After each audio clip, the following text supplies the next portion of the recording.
Clúster. ¿Cómo se hace? Bueno, si necesitas potencia de cálculo para simulaciones científicas, análisis de datos o servicios de alta disponibilidad, hoy veremos lo que es un clúster de forma rápida, económica, usando Pelican.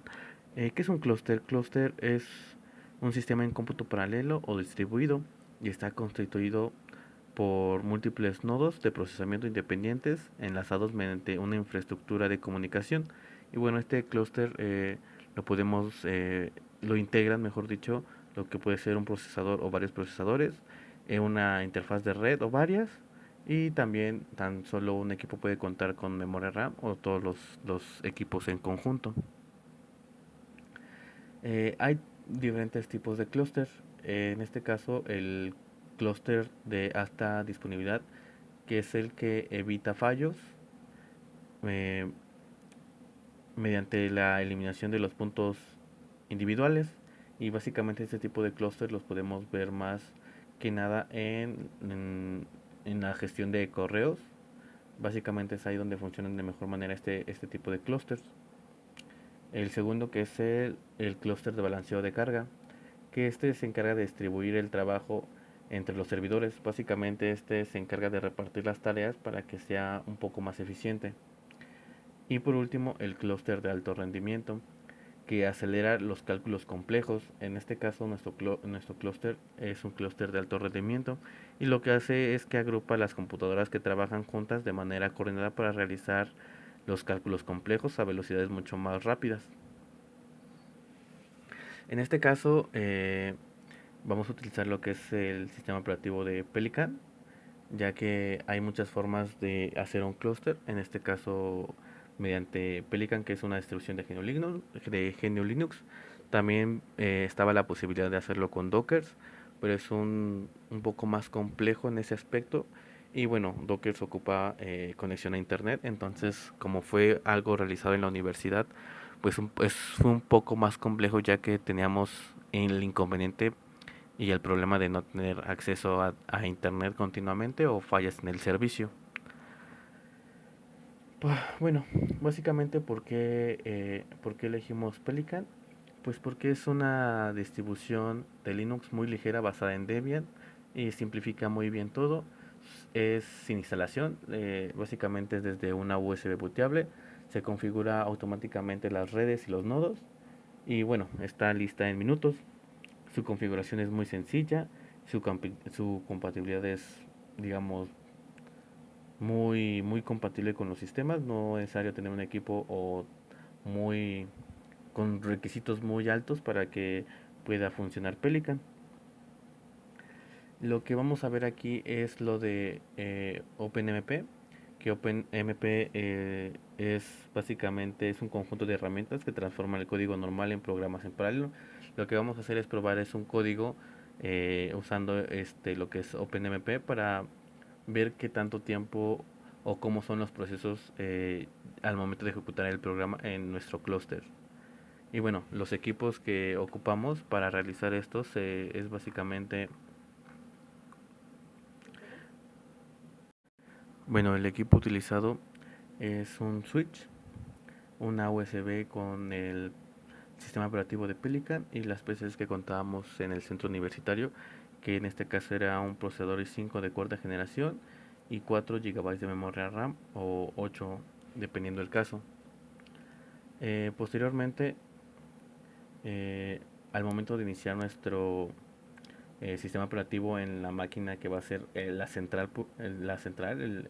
maestro, tenemos, al momento de arrancar el sistema operativo tenemos dos versiones, que una sería por línea de comandos y otra que sería por interfaz gráfica. En este caso usamos la que fue por interfaz gráfica, ya que al serlo por línea de comandos sí es un poco más complejo, porque tenemos que dar todas las indicaciones, no hay entorno de escritorio, entonces pues a puro comando pues es un poco más complejo, y si tenemos la posibilidad de hacerlo de manera más gráfica, pues es la mejor opción.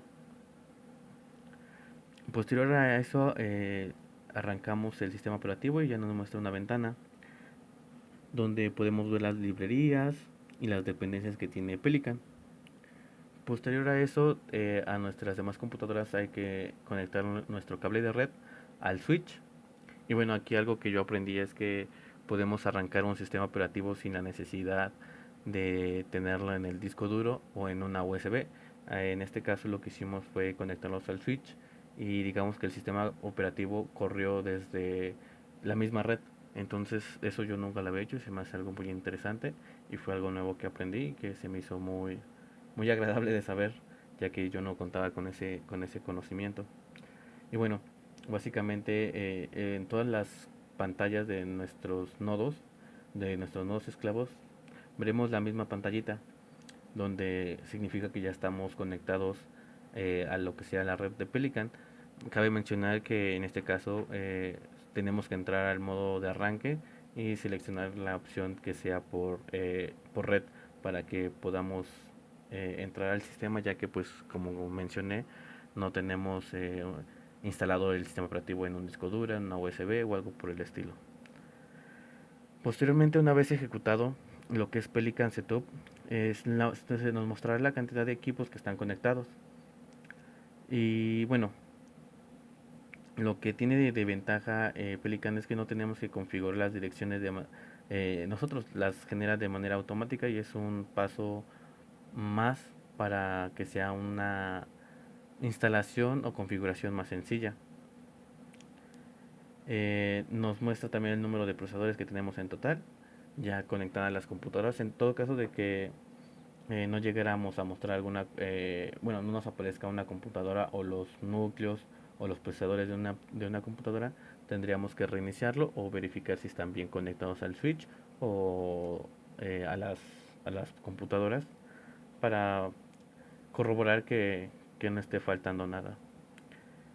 Posteriormente lo que necesitamos es crear un punto .txt que es primordial, eh, con el que tenemos que ingresar las direcciones IP que ya tenemos, el número de núcleos que cuenta nuestro equipo y para que se haga una conexión SSH, que es un protocolo de la red que permite establecer conexiones seguras y cifradas entre dos máquinas.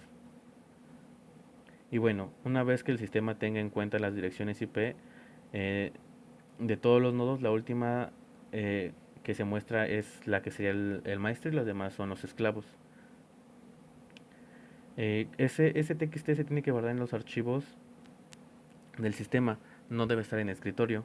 Y bueno, tal vez una desventaja de esto es que como no tenemos el sistema operativo instalado en un disco duro, en un SSD, pues la configuración al apagar el equipo se reinicia y tendríamos que otra vez crear el punto .txt. Creo que es una desventaja en este cierto punto, pero vaya, se soluciona instalando el sistema operativo en un disco duro, o sea, por eso no hay mayor problema. Y bueno, podemos concluir que es una práctica muy interesante. En este caso, al, la instalación fue bastante sencilla, pero ya lo que fue la ejecución del programa sí nos llevó a ciertas complejidades porque no sabíamos si estábamos haciendo las cosas de manera correcta al momento de programar, pero al final todo resultó correcto y sí nos mostraba cierta reducción del tiempo al compilar el programa.